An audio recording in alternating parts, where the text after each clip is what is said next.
Hello everyone, আসসালামু আলাইকুম। সবাই কেমন আছেন? চলে আসছে কোরবানি ঈদ।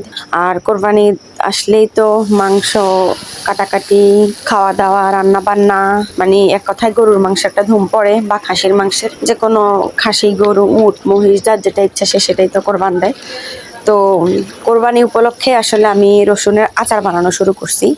কেননা রসুনের আচারটা কোরবানির মাংসের সাথে, কোরবানির মাংস বলতে যে কোনো মাংসের সাথেই, আমরা আসলে কোরবানিতে তো বেশি মাংস খাওয়া হয়, এই জন্য কোরবানির মাংসটা উল্লেখ করলাম আর কি। যে কোনো মাংসের সাথে বা ডালের সাথে মানে খুব খুব মজা লাগে রসুনের আচার দিয়ে ভাত খেতে। অনেক সময় আসলে আমার খুব পছন্দ রসুনের আচার। আমি ভাতের সাথে জাস্ট আচার মেখে মেখেও ভাত খাইতে পারি। রসুনের আচারটা এত মজা। যদি আমি এত মানে শুকনো শুকনো খাবার কম খাইতে পারি, কিন্তু আচারটা আমার কাছে এত মজা লাগে যে আমি এই আচারটা মেখে মেখেই ভাত খেতে পারি। এত মজা লাগে আমার কাছে রসুনের আচারটা। এই জন্য কোরবানি উপলক্ষে চিন্তা করলাম যে আগে আগে রসুনের আচারটা বানাই ফেলি। জামাই যেহেতু দেশে আছে, জামাইও মজা করে খাবে, আমিও খাবো। আর আমার জামাই রসুনের আচার খুবই পছন্দ। এটা শেষ হলে, এখন এখানে 1 কেজি রসুনের আচার বানাইছি আমি।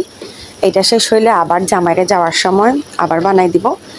আর আমি আগেও আমার জামাইরে রসুনের আচার বানাই পাঠাইছি, তো ও খুব পছন্দ করে রসুনের আচারটা।